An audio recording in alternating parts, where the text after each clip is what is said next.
Hello ladies and gentlemen, and welcome to Karina on another cast of Vanguard. My name is Thomas JaKaTaKtv, and spawning in the top left, we've got the red team, Granas as the Protoss, and Mr. T as the Zerg. Bottom right, we've got Snark Angel as the Zerg, and December's Calm playing Terran. Bring up the production tab. We have, an initial Overlord. This could be for some early aggression. Torino, just an observer, getting out of there. No worries at all. And we'll see if he goes for the second Overlord. Second Overlord is usually the place where we'll start to see aggression. Other than that, you can see Raynor, Barracks. We've got the Gateway on the production tab as well. It's just it's a little bit safer way to open, getting at least some units out before you take that initial expand, more aggressive strat. Oh, look at this! Look at Snark Angel. He's gonna get right in here. There's nothing to defend, and the attack animation is bugged. Don't worry about it. He's gonna get one worker, but will die quite quickly. Scouts are fragile units that aren't that great in combat, used mostly for information gathering, and we're getting quite a bit of information gathered over here. Gas count. Oh, more counter harass here. Mr. T paying back the favor, and totally even engagements on both sides. Exactly the same. We can zoom out a bit, get a little bit better picture of the action. This is the new Protoss structure, the Obelisk. We found that early attacks were really strong against Protoss, especially in the ZZ versus PP matchup. Say that again and laugh at your 12-year-old self as you make jokes. And it's just a power structure, and all it does is provide power. We're not going to use the pylon model because that would be confusing, right? People might think, oh my god, does that create supply? No, it doesn't create supply. It's just for power, and it helps the Protoss to get earlier wall-offs in against any sort of early aggression. As you can see, this early aggression from Snark Angel, not able to get too much done. A little bit of lost mining time, though, can be quite valuable, and the number of units are available. So if we take a look at the economies at the end of this all, obviously this is going to be quite low for a second as these workers get back to mining. Once that evens out, generally speaking, we've got 2 base versus 2 base over here. And just a little bit later expansion for Granas overall, which is going to put blue team in the lead. And is this a double Evo?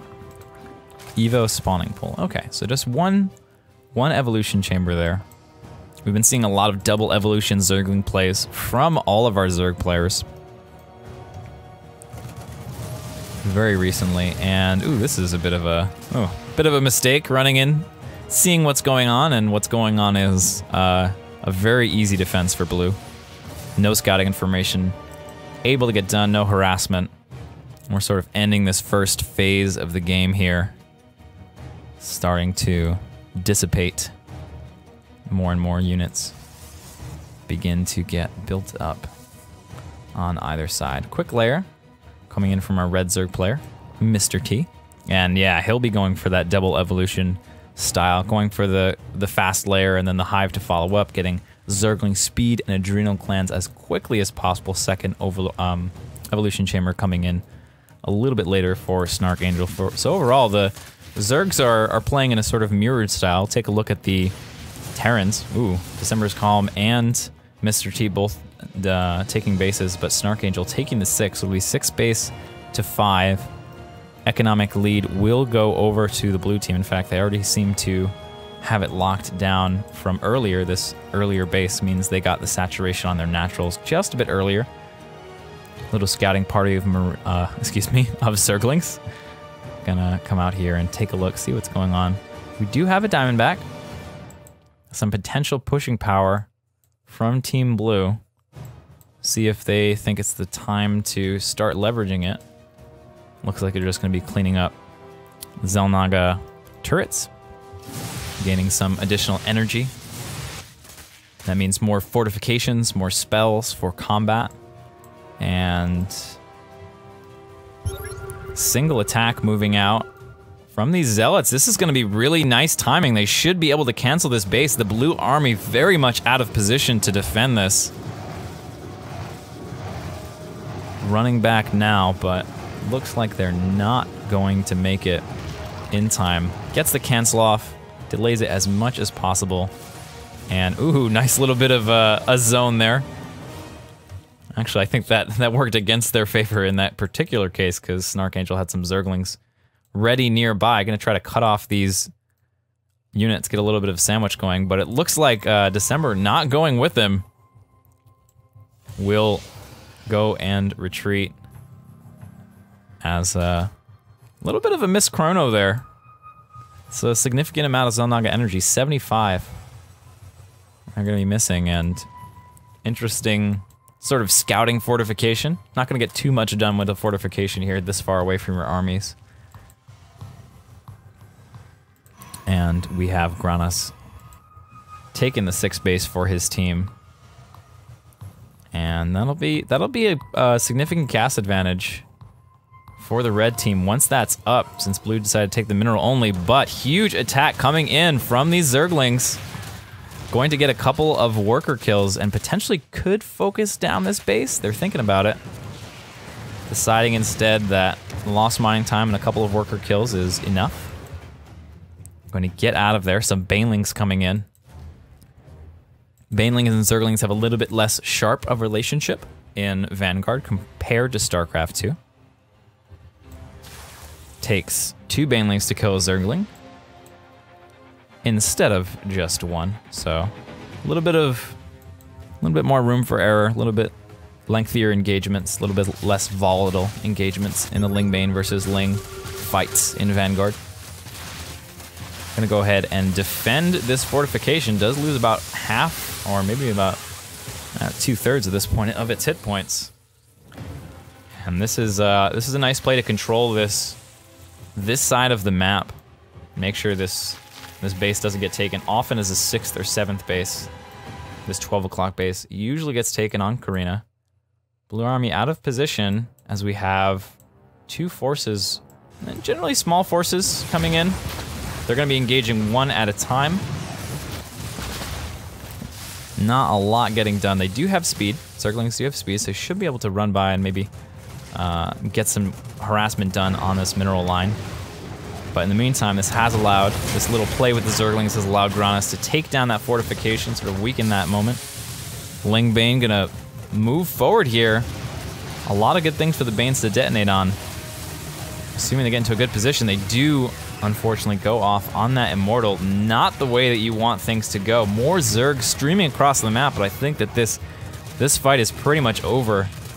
Snark Angel donating some Lings to the cause of the Red Army. December's Calm beginning to join the fight, the aggression on this side. It's gonna have to get these zones set up before these Zealots get in place. They do have charge. Keep in mind, in Vanguard, charge is a manual cast. You choose when to activate it. It allows you to use it a bit more for surrounds and tactical plays, for retreats. Looks like a generally vulnerable fortification. Should be able to move in, especially with the Immortals. Just blast this down. The blue army comes in from all sides. Baneling's crashing into a lot of these units, but overall, just not enough forces in the meantime, though.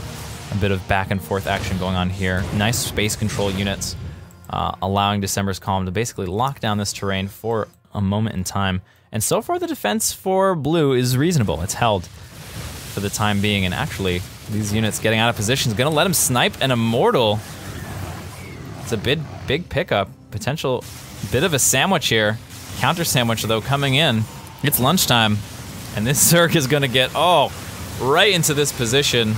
A little bit of chrono to make the medicine go down, and that's it for this entire blue army.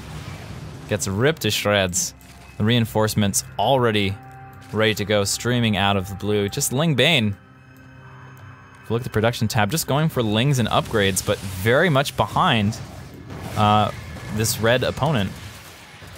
Going for Lings and upgrades as well. 3-3 on the way for Mr. T. Nice wild growth there. Will get a couple of Zealots, but not a full surround on the whole army.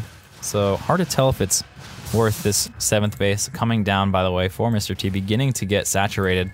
Nice run by from Snark Angel. This is going to be close. A lot of army from red coming in, trying to defend this base. This is a very important, critical base for this team. It's going to hurt them so much as it goes down. One of the freshest bases that they had. I'm gonna have to start rebuilding it again. Very, very aggressive placement for these siege units, but they might be able to pull it off. Mark goes down. The Liberator's raining laser beams from above, but all these Lings in place, plus the lack of anti-air makes these Mutalisks so powerful in these engagements. And that's gonna be a big loss for the blue team. Continuing to rally in a little bit too long. We're seeing that sort of consistent mistake here, just a little bit too long with the reinforcements. And that's cost efficiency getting shaved off a little bit at a time, over and over and over again. Blue team, in these cost inefficient trades, pretty low on army at the moment. It's getting kind of scary for them.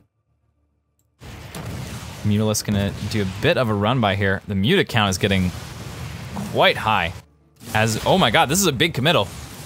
Almost the entire army of blue out for a full-on assault of the main. In the meantime, though, this mineral line gets cleared out by the Mutalisks. More harass getting done. This base will go down, but will it be enough? Banelings crashing into Banelings.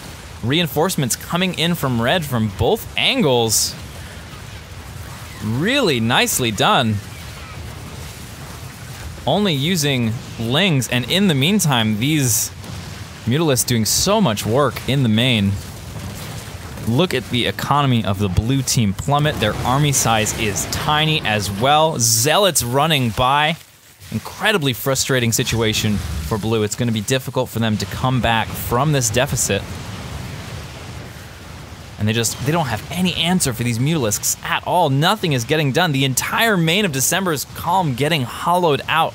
He's also down to 28 army supply. This is an absolute disaster. Just cost-efficient trades, one after another, for the red team. Oh my god, the Ultralisk Cavern with the chitinous plating going to go down as well.